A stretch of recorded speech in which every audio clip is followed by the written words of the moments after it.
Hey everybody, I'm back. This is Ursie on the Ascension Playground. Okay, so a friend reached out and I'm going to call her Hyades Starseed Louise. Hyades. Wow. Wow. Okay, so let's get rolling. Let's take a look and see where your quantum soul journey has been. And we'll first start with your astrological wheel, putting in your natal information all up here, making sure I've got that right. Okay, let's take a look at your wheel. First, we go to the ascendant, how you show yourself. And you're right, we both, Hyades Starseed, you and I both have 22 degrees ascendant in Virgo. Virgo rising. Okay, which means Pisces is at the opposite end. Wow. 22 degrees. And that's your ascendant. How you show up in the world may be similar to me in the sense of Virgo can be quite analytical. We typically are a little more reserved. I'm not always chit-chatty. And, there's this desire to serve. So finding the right service in life. That is how you show up. You show up as someone who's very thoughtful, day-to-day routines, the health of your body, good stuff. Next, I kind of look around your wheel and look how evenly spaced out your planets are. I mean, their predominance are underground, okay, below the horizon. Pluto, Uranus, Neptune, your Mars, North Node, underground, Jupiter, Venus, the Sun, and Mercury. What's above ground in your world, in this cosmic wardrobe that you decided to wear, is your moon, your beautiful moon, which loves being with Cancer. It's so happy. It's in domicile. It's at home. And what else is above ground? Your Saturn, right at the top of your chart in Gemini. And Chiron, the wounded healer. This aspect is above ground as well, but predominantly you have a lot going on, my friend. Still waters run deep. Okay, then I go check at your earth, air, fire, water. You're pretty balanced there. And now I look at the chart this way. Lots of good cardinal. You like to take initiative. Fixed and mutable.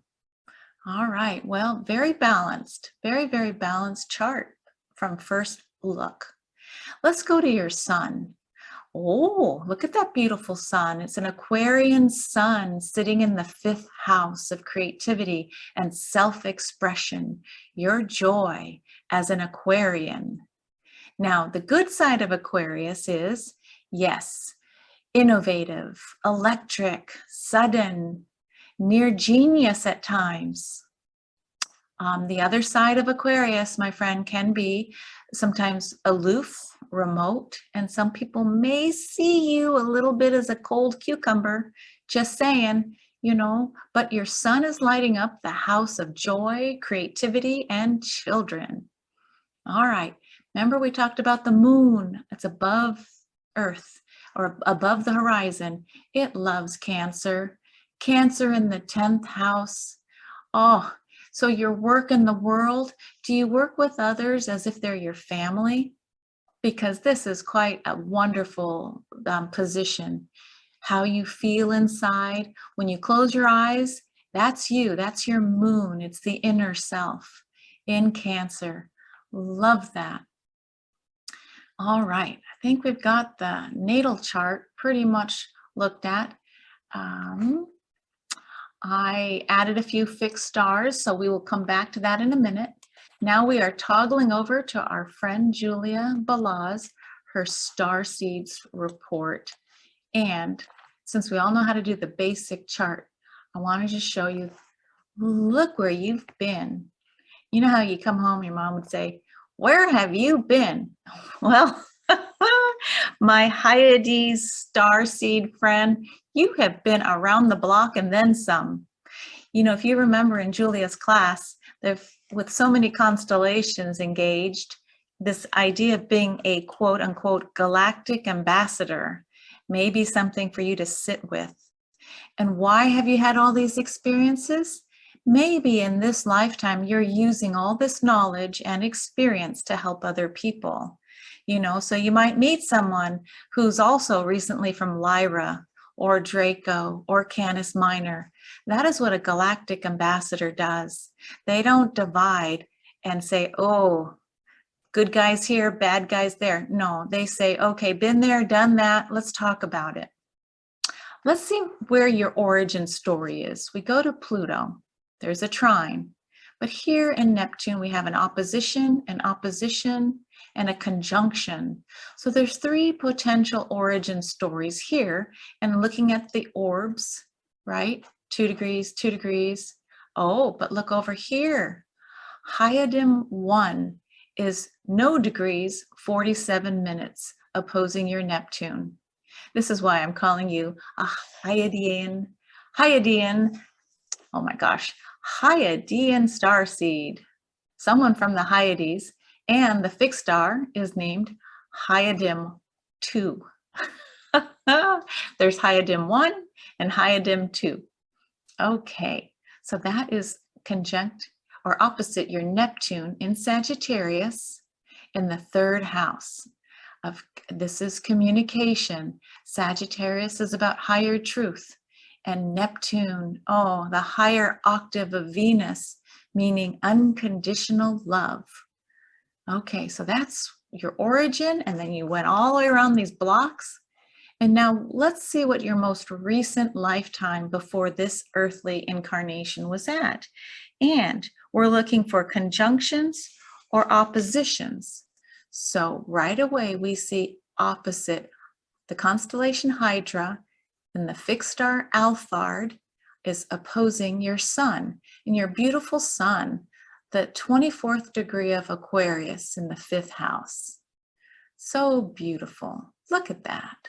I'm just going to marvel at that sun. That is really holding the light. Aquarius and Leo. Yep, that's an axis. That's, you know, I express, we express. So it's like the group and the solo on stage. But I digressed for a moment. Let's go back to Hydra. So Hydra is different than Hyades. Okay, let me see. Hydra means water snake.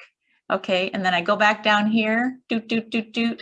Hyades. It's a different constellation. It took me a while to figure that out. Okay, Hydra. This is a beautiful, place where you've been most recently. All right, so what did I do for you? I went over here. Well, actually, I'm going to go to this chart. Here we go. And I looked up Alphard. Okay, so Alphard is sitting in Leo, CALPH. When you go on to astro.com, there's a way where you can actually look up specific fixed stars and put them in your natal chart. If you have questions about that, put a little comment in the chat box and I'll do a separate, this is how you do it when my voice comes back. Okay, but look at Alphard. Alphard is directly opposite your sun, right? Right? That opposition, when we go back to our star seeds, Alphard, directly opposite your sun by 1 degree, 55 minutes. So you can see it in Julia's chart, and then you can see it in the wheel. I know one of our classmates was asking, how do you see the fixed stars in a natal chart? Maybe I really should show people how to do this because it's quite fun to see it on the wheel. All right, so I put in Alphard. Now, Hyades 1 is in Gemini.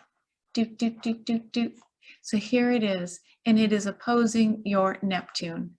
Now I'm going to pause for a minute because I just realized there's Hyades 1 and there's Hyades 2. So I'm going to make sure I got the right Hyades. You see where I'm going? So let me stop sharing. I'll be back in a few. Let me go find the right Hyadim. You know, Hyadim 1 is near Hyadim 2, but being Virgo, we want to be exact with our data and information. So I get it. Let me go back to the chart.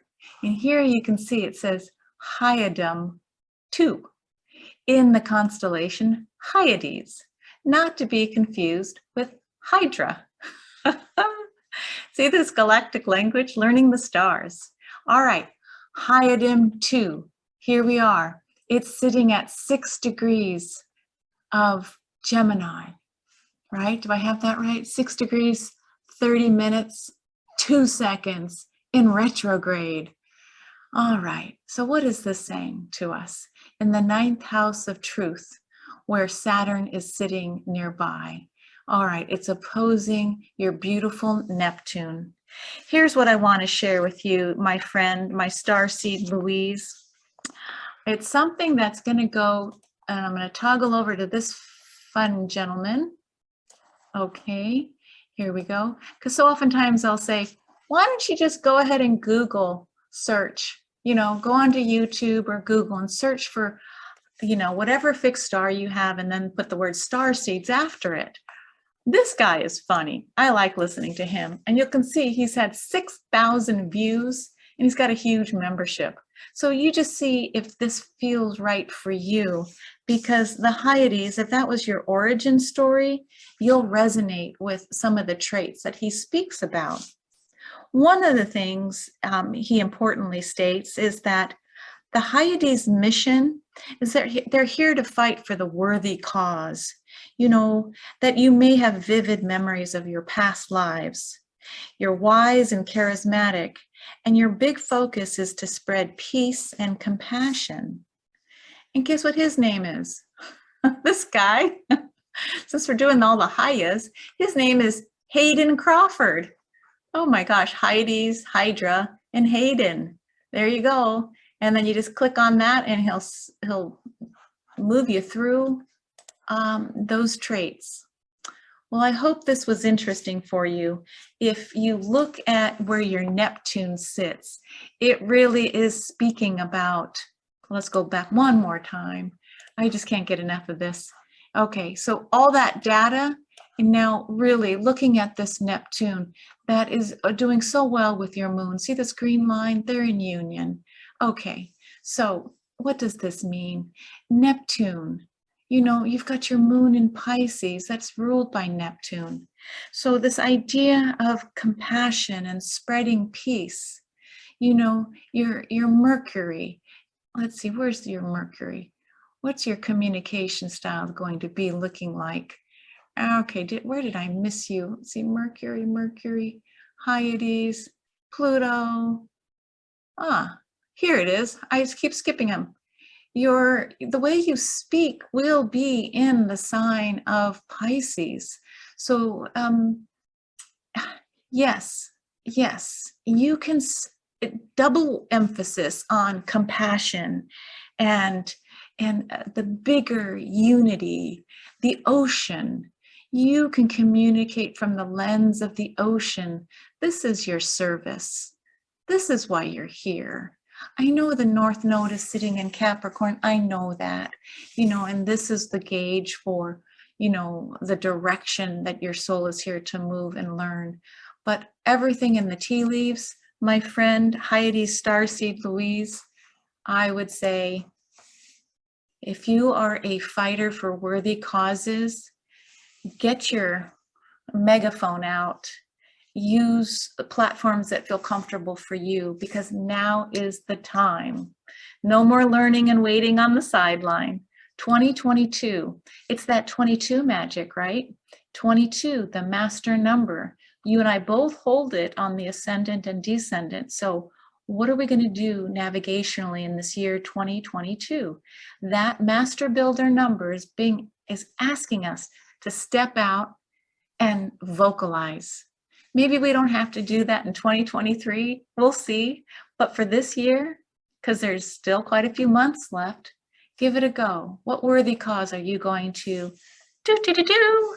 and help other people, choose to be inspired or not. Anyway, that's all I got. Thank you again for joining me on the Ascension Playground. I appreciate your help here, folks. And if you would like another free mini reading, put your information, say I'd like a reading, and then I'll give you the email. It's called the Ascension Playground at gmail.com. And if you end up trying to or want to try out any of the classes that Julia is offering, use our affiliate link. It's brand new. She's just launched it to help everybody succeed. Any support coming from that affiliate link will help build this playground. Sorry for the infomercial, but it's so brand new, and I'm so thankful to Julia. I just can't stop yapping. All right, Hyades, Starseed, see you soon in class. Bye for now.